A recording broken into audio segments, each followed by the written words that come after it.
What up, ladies and gentlemen, man? Welcome to a pop-up edition of the Ultimate 216 show. Fresh off the Cleveland Browns loss to the Green Bay Packers in week 1 of the NFL preseason. Browns lose this game 23-10. Really wasn't much to see out there, pedestrian type offensive performance, but I think we expected that, right? Nothing much was shown from what the Cleveland Browns new offense will look like. A lot of what you saw was, screen passes, short 3-4 yard dump offs for the wide receivers to turn into bigger gains, but nothing really much to be seen out there. I thought that Jameis Winston played pretty good. I thought Huntley played pretty good. And the story of the day obviously was DTR. But, again, as we started this off saying, nothing was really seen out there. And I would throw caution to the wind uh, just to anybody out there who's kind of frustrated because you didn't see more from the Cleveland Browns offense, or kind of frustrated because the Cleveland Browns defense didn't really put forth, a quality performance. But I would just tell you, for the most part, it was not starters out there. A lot of guys that was out there were backups. Most of them guys won't even make this roster. So, I mean, you could take that for what you want to take it for, but I would not read too much into overall the Cleveland Browns performance today. So we get into this a little bit, and then we want to talk about the loss, talk about DTR. Thought he balled out, and then we had an impressive performance, I thought anyway, from our rookie wide receiver. Just want to read some stats to you all real quick from what I've seen throughout the game. Some total stats out there, just so we can get that stuff out the way. So in this game today, man, the Cleveland Browns ran for 56 yards. The Green Bay Packers finished with 155 yards total rushing. Passing yards, Green Bay had us 220 to 188. Total yards, Green Bay had 375 to the Browns 244. The Browns did have that one turnover. Green Bay had 18 first downs. The Browns had 16.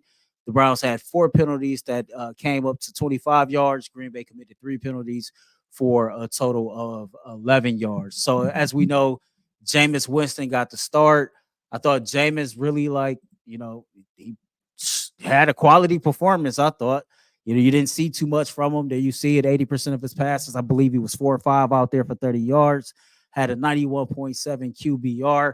I thought, to me, he had the throw to Michael Woods was probably his best throw of the entire outing. And Michael Woods did a good job of taking advantage of the opportunities that was put in front of him. What did Michael Woods have at the end of this game? He had 2 targets, caught both targets for 22 yards. His longest reception was that throw I was just mentioning from Jameis Winston of 18 yards. So, Jameis had the one series, got in, got out. Thought he had he put some quality work in.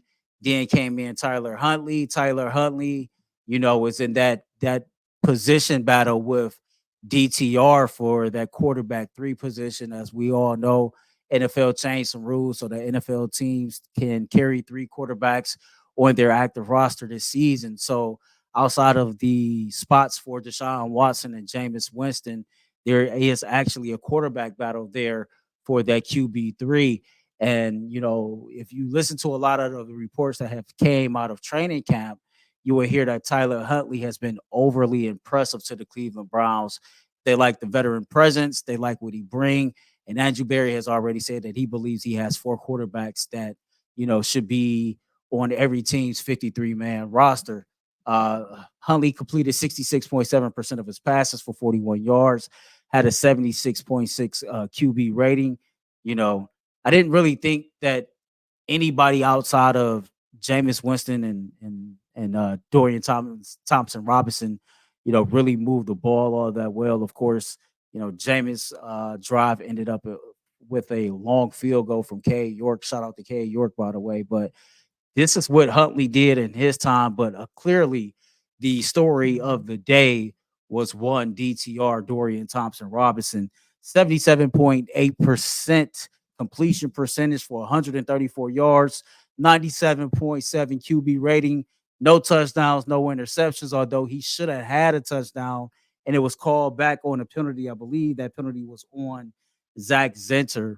But on that drive, the Cleveland Browns ended up scoring a touchdown. DTR was 6 or 7 for 62 yards on said drive. So shout out to DTR. I thought he played very, very well. I thought that, he did himself some favors. Again, I think he put himself in the driver's seat to at least come away as QB3. And so, with that being said, excuse me, as we move on to the Minnesota Vikings, he has something that he can build off of.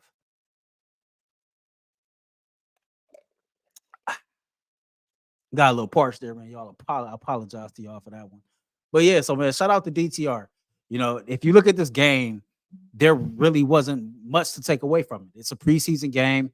The Cleveland Browns offense really didn't show you anything. You didn't see anything from the Cleveland Browns defense for the most part. Not a lot of the starters played, but when DTR entered the game, man, you seen the energy on TV. If he was in a building, I'm pretty sure you felt the energy from the crowd. It just seemed like, man, he came in, he stepped out there, and he was balling, making plays left and right. He seemed very, very comfortable in the pocket. Played a great game. When we drafted DTR, it was said to be that he's the long-term backup quarterback to Deshaun Watson. And we all seen what happened when he got his first career start against the Baltimore Ravens. It really didn't go that well. Went back to the drawing board, got an opportunity to come out there and play again, beat the Pittsburgh Steelers. To me, it seemed like he was coming along in that Denver Broncos game before he got hurt. And today was the first time that we got the chance to see DTR in some live game action since that injury. And I thought he was very, very impressive. I thought he had a sound command of the offense. He really understood what Kevin Stefanski and Ken Dorsey wanted him to do. You could see the power in the arm. You can see the accuracy there. You could just see the quarterback vision. You can see a young man who clearly belongs in the NFL and will be a long-term backup in this league, rather if it's for the Cleveland Browns or for another team. But I damn sure think that DTR did himself a lot of favors with the performance that he put out there earlier today against the Green Bay Packers, and he'll have an opportunity to build on that. A lot of people might say that his roster spot is in jeopardy, or that's coming up in questions lately because of, again, how well Tyler Huntley has displayed himself throughout training camp and how impressive he's been to his coaches. But when you look at how expensive this Cleveland Browns roster is, and you look at the potential of a guy like DTR and the fact that he's on a rookie contract, it's really, really hard to just walk away from that. It makes financial sense for this organization. Long term, it makes sense to have him be Deshaun Watson's backup if he just continues to grow and learn, in this offense under Kevin Stefanski and this Cleveland Browns organization. And so, listening just to some sports talk radio earlier this morning before the game got going, there was talk about, if this thing came down to it, how could the Browns find a way to sneak Dorian Thompson-Robinson on the practice squad? I'm gonna tell you right now, that ain't happening. If Dorian Thompson-Robinson find itself, you know, out there on that waiver wire, he won't clear waivers and end up on the Cleveland Browns practice squad. I think that he's too talented. I think that when you look at other teams' quarterback situations, they're going to be, rightfully so, not just with the Cleveland Browns, but with the other teams. They're going to be looking at that second, third, and fourth string quarterback and seeing how those guys perform and seeing if they can pluck something from that roster to add to their roster. I mean, we just went against the Green Bay Packers.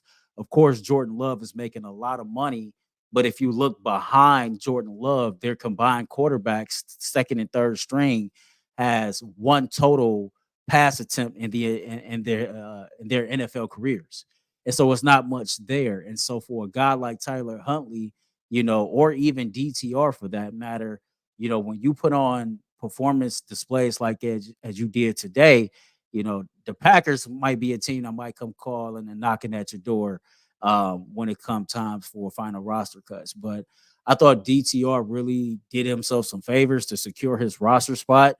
I'm not really sure if I'm a person that believe his roster spot was ever in question, but it was nice to see him really pick up kind of where he left off. And I say that because I thought that he played pretty well in that Denver Broncos game the last time we seen him. He came out here and, he put on a performance, and this is nothing new. You can argue he was probably the MVP of the preseason last year, and all he did was again just pick up where he left off. So interested to know from you all by the time you see this video, drop it in the comments what you thought of DTR's performance today. Did you think DTR did himself some favors as far as locking down that QB3 position? And what's your thoughts and opinions on Dorian Thompson-Robinson as the long-term answer as Deshaun Watson's backup quarterback for the Cleveland Browns? Don't forget, man, this pop-up episode of the Ultimate 216 show is brought to you by Game Time. And if you want to get out there and catch the Cleveland Browns as they get ready to face, as they prepare for week 2 of the preseason, man, all you got to do is download the Game Time app. Man, make sure that you are using the Game Time app for last minute. You know, you get 60% off last minute tickets using that. And listen, Game Time does this thing to where they guarantee you the lowest rates, right? And if you don't get the lowest rate, they give you 110% of your money back. So if you're trying to see the Cleveland Browns battle the Minnesota Vikings next Saturday down at Cleveland Browns Stadium, again, download the Game Time app and use promo code Locked On NFL for $20 off your first purchase. So outside of that, I think the only other thing that we can look to and kind of nod our head in a positive direction was the performance of some of these young wide receivers, right? Amari Cooper didn't play. Elijah Moore didn't play. Jerry Jeudy didn't play. Cedric Tillman was out there to start the game, and so was David Bell. Let's go check out the numbers real quick. I believe David Bell had 1 catch for 5 yards. Cedric Tillman had 1 catch for 3 yards on 2 different targets. My boy Michael Woods, that I've been talking about a lot, 2 catches for 22 yards. Amarian Brown, 2 catches for 26 yards. I hope I'm saying that right. Off of 4 targets. That's the dude who should have actually had the touchdown. But again, Zach Zinter had the penalty, and that brought that back. But to me, man, the standout was Jamari Thrash, right? Here's a young man that, in my opinion, has an opportunity to truly make some noise for the Cleveland Browns in this rookie season. And this might be one of the few draft picks that we can look at from Andrew Berry and wonder if he got this right or not. But I thought he had a very, very impressive outing in his first ever NFL game. Again, he had 3 catches for 43 yards on 3 targets. He seems to know how to get open. He seems to not really be afraid of the moment. And a lot of these interviews that I've watched and a lot of the things that I've read throughout training camp is, you know, you can tell the guys who have a good understanding of what Ken Dorsey and Kevin Stefanski is asking them to do on the offensive side of the ball. It seems like when they're getting their opportunities, they're just going out there and playing free. They're not really overthinking the situation. And when you see a rookie wide receiver get his opportunities, get his hands on the football to be able to make some plays, he had a big first down catch. You've seen him get up and do the first down, you know, a little hand gesture and things like that. So you can tell the swag was going. It was just good to see, you know, because when it comes to these rookie wide receivers, we really don't know, you know, as far as what we got, because we're not sure, you know, how good Andrew Berry is at drafting these dudes. And again, one preseason game can't really take too much away from it. But I thought that combination of Jamari Thrash and DTR, it was working. It gave the Browns offense the only spark that it seemed to have throughout that game. And so, you know, just giving y'all what my eyes seen, not really, you know, buying too much into it. But I'm not gonna take away too much from this game in a negative way as well. Again, man, I thought this dude he balled out. If you didn't see the numbers, this is his numbers against the Green Bay Packers. 3 catches, 43 yards, had a 14.3 yards per reception average. Y'all tell me in the comments what y'all thought about Jamari Thrash. Did you think Jamari Thrash did enough to help his cause? And did he move up on the depth charts a little bit? I thought he had a pretty good game. I thought the kid Brown, number 87, he had a pretty good game. And I thought my man Michael Woods had a pretty good game. And if those dudes can continue to just build on those performances that they had today, they might find themselves on this roster. I think even though a guy like David Bell got the start in this particular game, he is in that group of wide receivers who will be fighting for a roster spot, right? There won't be plenty to go around, so it'll be interesting to see how all this shake out. But it was not too much downfield passing. I think it was probably off the top of my head, I probably seen like 3 or 4, throws that went over like 12 yards. That was actually completions. And so, the receivers that was able to get them hands on them balls, they stood out today to me. And of course, as we go into next week against the Minnesota Vikings, you might argue with the Browns having 3 preseason games that next week will be somewhat of the dress rehearsal, so to speak. You'll have the joint practices with the Minnesota Vikings. You can expect Deshaun Watson to get a lot of work in, excuse me, this upcoming week. And it'll be interesting to see how much he plays. I almost all but expect him to play this upcoming Saturday against the Minnesota Vikings. It'll be interesting to see how much he does play, how much the other starters does play, and exactly how much more we see from the Cleveland Browns offense in week 2 of the NFL preseason as we start trying to ramp this thing up and get ready for the Dallas Cowboys on September the 8th. So I just wanted to come on here for a few minutes, man, and drop my thoughts on what I've seen from the Cleveland Browns' first preseason game against the Green Bay Packers. Again, 23-10. Not going to take too much negativity away from it. We lost. It's a preseason game. It don't count. Nobody was running anything for real. Nobody is showing a hand for real. It was exciting to see football being played again. I was happy to see the Browns on TV. It was cool to see people downtown at Cleveland Browns Stadium cheering the team on. Like I said, DTR was the standout. I thought that Jamari Thrash did his thing. Overall, the quarterbacks was quality. We had the 1 turnover, but I'll take it. Oh, yeah, one last thing. I didn't like the execution when the Browns had that 2-minute situation at the end of the first half. I think they got the football back with 2 minutes and 48 seconds on the clock. Didn't really do the best job. And I know, and I'm only bringing that up is because the 2-minute drill is something that's practiced all the time throughout training camp, in season, damn near every single practice that they have. So I'm pretty sure Kevin Stefanski will watch the film, have the guys clean that up, man. But again, ain't taking too much away from it. Just glad to see the Cleveland Browns playing some football. DTR, man, shout out to you. You had a hell of a game. Continue to build on that. I want to see the Cleveland Browns offense give us a little bit something. Give us something to smile and cheer about next week as we take on the Minnesota Vikings, man. But until next time, remember, man, to like, subscribe to the Ultimate 216 show, to all the Ultimate spinoff shows, and of course, our flag show, the Ultimate Cleveland Sports Show. Till next time, man, y'all know the vibes. Be great, spread love. Being great come with a price. Spreading love is priceless. I'm out of here.